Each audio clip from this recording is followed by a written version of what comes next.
ಮತ್ತೆ ಬೆಂಗಳೂರು ಫಸ್ಟ್ಗೆ ಸ್ವಾಗತ. ಮಳೆಗಾಲ ಪ್ರಾರಂಭವಾಗ್ತಿದ್ದಂತೆ ಎಲ್ಲೆಡೆ ಡೆಂಘಿ ಮಾದರಿಯ ಜ್ವರ ಹೆಚ್ಚಾಗ್ತಾ ಇದೆ. ಅದು ಡೆಂಘಿ ಅಲ್ಲ ಅನ್ನೋದು ಆರೋಗ್ಯ ಇಲಾಖೆಯ ಹಾರಿಕೆಯ ಉತ್ತರ. ಈ ಬಗ್ಗೆ ಸುವರ್ಣ ನ್ಯೂಸ್ ರಿಯಾಲಿಟಿ ಚೆಕ್ ನಡೆಸಿದೆ.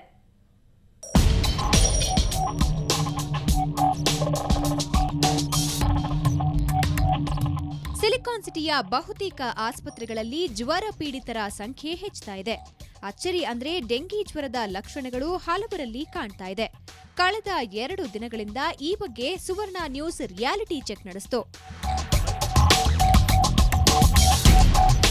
ಕುಟುಂಬ ಕಲ್ಯಾಣ ಇಲಾಖೆ ಕೊಡೋ ಮಾಹಿತಿ ಪ್ರಕಾರ ಇಡೀ ರಾಜ್ಯದಲ್ಲಿ ಜನವರಿಯಿಂದ ಇದುವರೆಗೂ ಡೆಂಗಿ ಶಂಕಿತರ ಸಂಖ್ಯೆ ಕೇವಲ 465. ಜ್ವರ ಬಂದ ತಕ್ಷಣ ಎಲ್ಲ ಒಂದು ಆ ಬ್ಲಡ್ ಸ್ಯಾಂಪಲಿಂದ ಹಿಡಿದು ಪ್ರತಿಯೊಂದು ಚೆಕಪ್ಪು ಕೂಡ ಮಕ್ಕಳಿಗೆ ಮಾಡಬೇಕಾಗತ್ತೆ.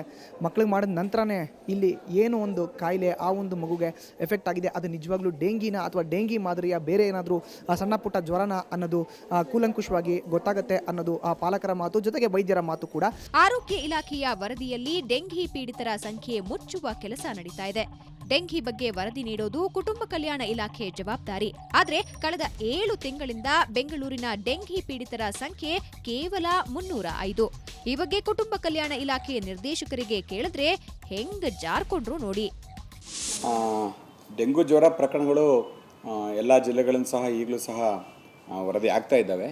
ಇದೇ ರೀತಿ ಬೆಂಗಳೂರು ಸಿಟಿಯಲ್ಲಿ ನೋಡಿದರೆ ಸುಮಾರು 445 ಶಂಕಿತ ಪ್ರಕರಣಗಳಿದ್ದು 445 ರಕ್ತ ಪರೀಕ್ಷೆ ಮಾಡಲಾಗಿ 302 ಪಾಸಿಟಿವ್ ಬಂದಿದೆ. ಅಲ್ಲಿಂದ BBMPಯಿಂದ ನಮ್ಗೆ ಯಾವುದೇ ನಿಖರವಾಗಿ ವರದಿ ಬಂದಿಲ್ಲ. ಸಾವು ಸಂಭವಿಸೋದು ಡೆಂಗುವಿಂದ ಸಾವು ಸಂಭವಿಸೋದ್ರ ಬಗ್ಗೆ ವರದಿ ಬಂದಿಲ್ಲ. ಇನ್ನು ಈ ಬಗ್ಗೆ ಬೆಂಗಳೂರು ಜಿಲ್ಲಾ ಉಸ್ತುವಾರಿ ಸಚಿವ ರಾಮಲಿಂಗಾರೆಡ್ಡಿ ಅವರನ್ನ ಕೇಳಿದ್ರೆ ಸ್ವಚ್ಛತೆ ಬಗ್ಗೆ ಹೆಚ್ಚು ಕ್ರಮ ಕೈಗೊಳ್ಳುವಂತೆ ಅಧಿಕಾರಿಗಳಿಗೆ ಸೂಚಿಸ್ತೀನಿ ಅಂದ್ರು. ನಾನು ನಮ್ಮ ಎಲ್ಲ ಅಧಿಕಾರಿಗಳು ಇವತ್ತು ಭಾಳ ಸ್ಟ್ರಿಕ್ಟಾಗಿ ಹೇಳಿದ್ದೀನಿ. ನೀವು ಏನೇ ಕೆಲಸ ಕಾರ್ಯ ಹೇಳಿದರೂ ಕೂಡ ಅದನ್ನೆಲ್ಲ ಬಿಟ್ಟು ನೀವು ಎಲ್ಲೆಲ್ಲಿ ಈ ತಗ್ಗು ಪ್ರದೇಶಗಳಿದೆ, ನೀರು ನಿಲ್ಲುವಂಥ ಜಾಗಗಳು ಮತ್ತು ವಿಶೇಷವಾಗಿ ಕೊಳಚೆ ಪ್ರದೇಶಗಳಲ್ಲಿ ಎಲ್ಲ ಹೋಗಬೇಕು, ಮನೆಗೆ ಹೋಗಬೇಕು, ಅವ್ರಿಗೆಲ್ಲ ತಿಳಿ ಹೇಳಬೇಕು. ಯಾವುದೇ ಕಾರಣಕ್ಕೂ ಕೂಡ ಡೆಂಗ್ಯೂ ಸ್ಪ್ರೆಡ್ ಆಗದ ರೀತಿ ನೀವು ಕಾರ್ಯಕ್ರಮ ಹಾಕ್ಕೋಬೇಕಂತ ಹೇಳಿದ್ದೀನಿ. ಒಟ್ನಲ್ಲಿ ಡೆಂಗಿ ನಿಯಂತ್ರಣಕ್ಕೆ ಬೇಕಾದ ಕ್ರಮ ಕೈಗೊಳ್ಳುವ ಬದಲು ಅದರ ಅಂಕಿ ಸಂಖ್ಯೆಯ ಜೊತೆ ಕಣ್ಣಾಮುಚ್ಚಾಲೆ ಆಟ ಆಡ್ತಾ ಇದ್ದಾರೆ. ದುರಾದೃಷ್ಟ ಅಂದ್ರೆ ಅದೇ ಮಾಹಿತಿಯನ್ನ ನಂಬಿ ಆರೋಗ್ಯ ಸಚಿವರು ತಿಪ್ಪೆ ಸಾರಿಸ್ತಿದ್ದಾರೆ. ಹೀಗಾದ್ರೆ ಜನರ ಆರೋಗ್ಯ ಹೇಗೆ ಕಾಪಾಡ್ತೀರಿ ಸಚಿವರೇ? ಬೆಂಗಳೂರಿನಿಂದ ಮಮತಾ ಮತ್ತು ರಜನಿ, ಸುವರ್ಣ ನ್ಯೂಸ್.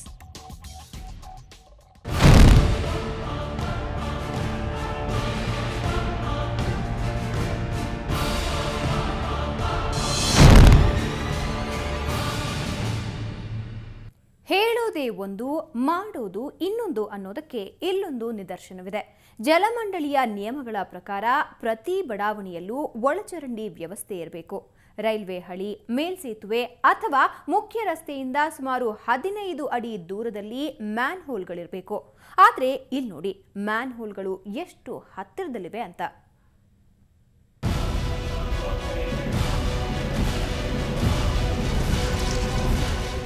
ಇದು ಮಲ್ಲೇಶ್ವರ ರಾಜಾಜಿನಗರ ಮಧ್ಯದ ಕುವೆಂಪು ರಸ್ತೆ.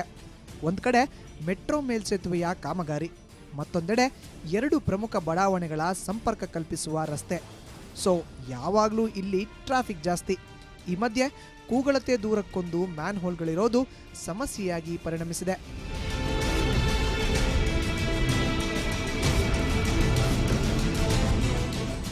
ಜಲಮಂಡಳಿ ನಿಯಮದ ಪ್ರಕಾರ ಮ್ಯಾನ್ ಹೋಲ್ಗಳು ರೈಲ್ವೆ ಹಳಿ, ಮೇಲ್ಸೇತುವೆಯ ಕೆಳಭಾಗ ಹಾಗೂ ಮುಖ್ಯ ರಸ್ತೆಯಿಂದ ಸುಮಾರು 15 ಅಡಿ ದೂರದಲ್ಲಿರಬೇಕು. ಆದರೆ ಇಲ್ಲಿ ಕೇವಲ 2-3 ಅಡಿಗಳ ದೂರದಲ್ಲಿ ಮ್ಯಾನ್ ಹೋಲ್ಗಳಿವೆ. ಅಷ್ಟೇ ಅಲ್ಲದೆ ಈ ರಸ್ತೆಯೊಂದರಲ್ಲೇ ಸುಮಾರು 20ಕ್ಕೂ ಹೆಚ್ಚು ಮ್ಯಾನ್ ಹೋಲ್ಗಳಿವೆ. ಒಂದು ಮ್ಯಾನ್ ಹೋಲ್ ಬ್ಲಾಕ್ ಆದರೆ ಉಳಿದ ಮ್ಯಾನ್ ಹೋಲ್ಗಳು ಬ್ಲಾಕ್ ಆಗುತ್ತವೆ. ಅಲ್ಲದೆ ಸದಾ ಸಂಚಾರ ದಟ್ಟವಾಗಿರೋದ್ರಿಂದ ಮ್ಯಾನ್ ಹೋಲ್ಗಳನ್ನು ಕ್ಲೀನ್ ಮಾಡೋದು ಕಷ್ಟ. ಒಂದು ವೇಳೆ ಮ್ಯಾನ್ ಹೋಲ್ ಬ್ಲಾಕ್ ಆಗಿರೋದು ಯಾರ ಗಮನಕ್ಕೂ ಬಾರದೆ ಇದ್ರೆ ಅದು ನೇರವಾಗಿ ಮೆಟ್ರೋ ಸೇತುವೆಗೆ ನುಗ್ಗುವ ಸಾಧ್ಯತೆ ಇದೆ.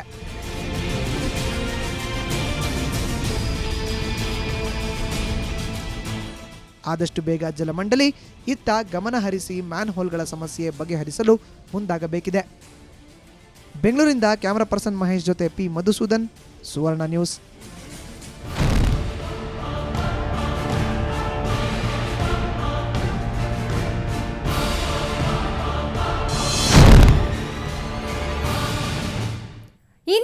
10 ದಿನಗಳಲ್ಲಿ ಬೆಂಗಳೂರಿನ ರಸ್ತೆಗಳಲ್ಲಿ ಗುಂಡಿಗಳೇ ಇರುವುದಿಲ್ಲ. ನಗರ ಉಸ್ತುವಾರಿ ಸಚಿವ ರಾಮಲಿಂಗಾರೆಡ್ಡಿ ಇಂತಹದ್ದೊಂದು ಡೆಡ್ ಲೈನ್ ಕೊಟ್ಟಿದ್ರು. ಆದರೆ ಆ ಡೆಡ್ ಲೈನ್ ಮುಗಿದು ಇವತ್ತಿಗೆ 6 ದಿನವಾಗಿದೆ. ಹಾಗಾದ್ರೆ ಬೆಂಗಳೂರಿನ ರಸ್ತೆಗಳೆಲ್ಲ ಸರಿಯಾಗಿ ಬಿಟ್ಟುವ ಅಂತ ಸುವರ್ಣ ನ್ಯೂಸ್ ರಿಯಾಲಿಟಿ ಚೆಕ್ ನಡೆಸಿತು. ಕೆಲವು ರಸ್ತೆಗಳ ಹೊಂಡದಲ್ಲಿ ಇಲಿ ಹೆಗ್ಗಣಗಳು ವಾಸವಾಗಿವೆ ಅಂದ್ರೆ ಇಲ್ಲಿನ ಪರಿಸ್ಥಿತಿ ಅರ್ಥವಾಗುತ್ತೆ. ಪೀಣ್ಯ ಮುಖ್ಯ ರಸ್ತೆಯಲ್ಲಿ ನಮ್ಮ ಪ್ರತಿನಿಧಿ ರಜನಿ ನಡೆಸಿದ ವಾಕ್ ಥ್ರೂ ಇಲ್ಲಿದೆ.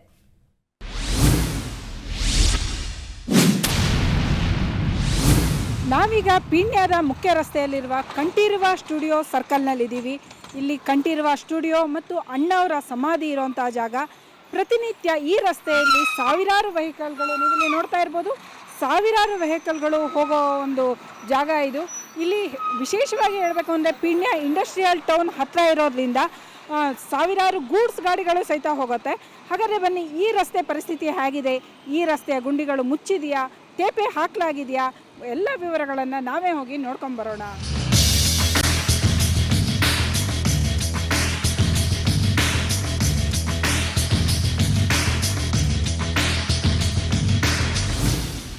ಮುಖ್ಯವಾಗಿ ಹೇಳಬೇಕು ಅಂದರೆ ಕಂಠೀರವ ಸರ್ಕಲ್ನಲ್ಲಿರೋ ಈ ಸರ್ಕಲಲ್ಲೇ ನೋಡ್ಬೋದು, ಈ ಜಾಗ ಏನಿದೆ ಇದು ಒಂದು ಪ್ಯಾಚ್ ವರ್ಕ್ ಹಾಕಿದ್ದಾರೆ. ಅಂದರೆ ವೆಟ್ ಪ್ಯಾಚ್ ವರ್ಕ್ ಇದು ಪರ್ಮನೆಂಟ್ ಪ್ಯಾಚ್ ಅಲ್ಲ. ಈಗ ಸದ್ಯಕ್ಕೆ ಮಣ್ಣು ಮತ್ತು ಕಲ್ಲಿನಿಂದ ಈ ಪ್ಯಾಚನ್ನು ತುಂಬಿದೆ. ಆದರೆ ಸರ್ಕಲ್ನಲ್ಲೇ ಇದಿರೋದ್ರಿಂದ ಇದು ಖಂಡಿತವಾಗೂ ನನ್ನ ಕೈ ಮುಳುಗುವಷ್ಟು ಆಳ ಇದರಲ್ಲಿ ಇರೋದನ್ನು ಸಹಿತ ನಾವು ಕಾಣ್ಬೋದು. ಇದೇ ರೀತಿ ನೀವು ಮುಂದೆ ನೋಡ್ಬೋದು, ಪೀಣ್ಯ ಮುಖ್ಯ ರಸ್ತೆಯ ಕಡೆ ಇರುವಂಥ ಈ ರಸ್ತೆಯಲ್ಲಿ ನೋಡಿದರೆ ಇದು ಒಂದು ಬದಿಯಲ್ಲಿ KV ಜಂಕ್ಷನ್ 11 KV ಜಂಕ್ಷನ್ ಇರೋದು ಕಾಣುತ್ತೆ. ಅದ್ರ ಭಾಗ ಸಂಪೂರ್ಣವಾಗಿ ಇಲ್ಲಿ ಒಡೆದೋಗಿದೆ. ಇಲ್ಲಿ ಕಾಮಗಾರಿ ಸಹಿತ ಅರ್ಧಕ್ಕೆ ನಿಂತಿರೋದು ನೋಡ್ಬೋದು. ಇಲ್ಲಿ ಕೆಳಗಡೆ ನೀವು ನೋಡ್ತಾ ಇರ್ಬೋದು, ಒಂದು ಇಲಿ ಓಡಾಡ್ತಾ ಇದೆ. ಈ ಜಾಗ, ಈ ಗುಂಡಿ ಹೇಗಿದೆ ಅಂದರೆ ಇದು ಸರ್ಕಲ್ನ ಪಕ್ಕ ಇರೋದು, ಕಾರ್ನಲ್ಲಿ ಇರೋದು. ಮಳೆ ಬಂದಾಗ ನೀರು ತುಂಬಿಕೊಂತು ಅಂದರೆ ಇಲ್ಲಿ ಏನಿದೆ ಅಂತ ಖಂಡಿತ ಯಾರಿಗೂ ಗೊತ್ತಾಗಲ್ಲ. ಇಲ್ಲಿಯ ದ್ವಿಚಕ್ರ ವಾಹನ ಸವಾರರು ಬಂದರೂ ಸಹಿತ ಖಂಡಿತವಾಗಿ ಈ ಗುಂಡಿಗೆ ಬೀಳ್ತಾರೆ. ಅಷ್ಟೇ ಅಲ್ಲ, ಪಾದಚಾರಿಗಳಂತೂ ಇದರಲ್ಲಿ ಮುಳುಗೇ ಹೋಗ್ತಾರೆ ಅನ್ನೋದಂತೂ ಖಚಿತ. ಅದ್ರ ಜೊತೆಗೆ ಇನ್ನೊಂದು ಅಪಾಯ ಏನಿದೆ ಅಂದರೆ ಇದು ವಿದ್ಯುತ್ ಕಂಬ. ಇದರ ನೀರು ಸಂಪೂರ್ಣವಾಗಿ ಇಲ್ಲಿ ತುಂಬಿತ್ತು ಅಂದರೆ ಇಲ್ಲಿ ಕರೆಂಟ್ ಹೊಡೆಯೋದು ಖಚಿತ. ನಾಳೆ ಇಲ್ಲಿ ಯಾವುದೇ ಅನಾಹುತ ಆಗುವ ಮೊದಲು ಅದಕ್ಕೆ ಸಂಬಂಧಪಟ್ಟ ಇಲಾಖೆ ಅಂದರೆ ಇದು BWSSB ಆಗಿರಬಹುದು ಅಥವಾ ಇಂಧನ ಇಲಾಖೆ ಆಗಿರ್ಬೋದು, ಜೊತೆಗೆ ಸಾರಿಗೆ ಇಲಾಖೆ ಸಮೇತ ಇಂಥ ಗುಂಡಿಯನ್ನು ಮುಚ್ಚುವ ಕಡೆ ಮೊದಲು ಗಮನ ಕೊಡೋದು ತುಂಬ ಒಳ್ಳೆಯದು. ನಿಜ ಹೇಳಬೇಕು ಅಂದರೆ ಈ ರಸ್ತೆಯಲ್ಲಿ ಗುಂಡಿಯನ್ನು ಹುಡ್ಕೋದಕ್ಕಿಂತ ಗುಂಡಿ ಒಳಗಡೆ ರಸ್ತೆಯನ್ನು ಹುಡ್ಕೋದೇ ಕಷ್ಟ ಅಂತ ಹೇಳ್ಬೋದು. ನೀವಿಲ್ಲಿ ನೋಡ್ಬೋದು, ಇಲ್ಲಿ ಟಾರ್ ಎಲ್ಲಿದೆ ಅಂತ ಹುಡುಕ್ಬೇಕಾಗತ್ತೆ ನಾವು. ಬಹುಶಃ ಈ ರಸ್ತೆಗೆ ತೇಪೆ ಹಾಕೋದು ಸಾಧ್ಯನೇ ಇಲ್ಲ ಅನಿಸುತ್ತೆ. ಇಡೀ ರಸ್ತೆಯನ್ನೇ ನಾವು ಹೊಸದಾಗಿ ನಿರ್ಮಿಸೋದೇ ಒಳ್ಳೆಯದು ಅನಿಸುತ್ತೆ. ಇದು ಸಂಪೂರ್ಣವಾಗಿ ಈ ರಸ್ತೆ ನೀವು ಉದ್ದಕ್ಕೆ ನೋಡ್ಬೋದು. ಉದ್ದಕ್ಕೆ ನಿಮಗೆ ಎಲ್ಲೂ ಟಾರೇ ಇಲ್ಲ. ರಸ್ತೆಯ ಮಧ್ಯಭಾಗದಲ್ಲೇ ಟಾರೇ ಇಲ್ಲ ಅನ್ನೋದು ಕಾಣುತ್ತೆ. ಕೇವಲ ಗುಂಡಿ. ರಸ್ತೆಯ ಮಧ್ಯೆ ಒಂದು ಚರಂಡಿಯ ರೀತಿಯಲ್ಲಿ ಒಂದು ಆಳವಾದ ಕಂದಕ ಆಗಿದೆ. ಅದರಲ್ಲಿ ಸಂಪೂರ್ಣವಾಗಿ ನೀರು ತುಂಬಿರುತ್ತೆ ಅಂತ ವಿಶೇಷವಾಗಿ ಹೇಳಬೇಕಾಗಿಲ್ಲ. ಮಳೆ ಬಂತು ಅಂದರೆ ಬಹುಶಃ ಈ ರಸ್ತೆಯಲ್ಲಿ ಹೋಗೋದು ತುಂಬ ಕಷ್ಟ ಆಗುತ್ತೆ. ಇದ್ರ ಜೊತೆಗೆ ಇಲ್ಲಿ ಮೆಟ್ರೋ ಕಾಮಗಾರಿ ಬೇರೆ ನಡೀತಾ ಇರೋದ್ರಿಂದ ಅದರ ಧೂಳು ಮಣ್ಣು ಸಹಿತ ಇದರೊಡನೆ ಸೇರಿಕೊಂಡು ವಾಹನ ಸವಾರರಿಗೆ ಏನಾಗುತ್ತೆ ಅಂದರೆ ಅವರು ಖಂಡಿತವಾಗೂ ಈ ರಸ್ತೆಯಲ್ಲಿ ಸುಗಮವಾಗಿ ಮನೆ ತಲುಪ್ತೀವಿ ಅನ್ನೋ ವಿಶ್ವಾಸ ಅವರಿಗಿರೋಲ್ಲ. ಬೆಂಗಳೂರಿಂದ ಕ್ಯಾಮ್ರಾಮನ್ ಪ್ರಕಾಶ್ ಜೊತೆ ರಜನಿ MG, ಸುವರ್ಣ ನ್ಯೂಸ್. ಶ್ರೀ ಸಾಯಿ ಗೋಲ್ಡ್ ಪ್ಯಾಲೇಸ್ನ ಇವತ್ತಿನ ಚಿನ್ನದ ರೇಟ್ ಎಷ್ಟಾಗಿದೆ ನೋಡೋಣ ಬನ್ನಿ. 22 ಕ್ಯಾರೆಟ್ನ 10 ಗ್ರಾಂ ಚಿನ್ನಕ್ಕೆ 24,980 ರೂಪಾಯಿ. ನಿನ್ನೆಯ ದರಕ್ಕೆ ಹೋಲಿಸಿದ್ರೆ 22 ಕ್ಯಾರೆಟ್ನ ಚಿನ್ನದ ಬೆಲೆಯಲ್ಲಿ 280 ರೂಪಾಯಿ ಏರಿಕೆಯಾಗಿದೆ. 24 ಕ್ಯಾರೆಟ್ನ 10 ಗ್ರಾಂ ಚಿನ್ನಕ್ಕೆ 26,970 ರೂಪಾಯಿ. ನಿನ್ನೆಯ ದರಕ್ಕೆ ಹೋಲಿಸಿದ್ರೆ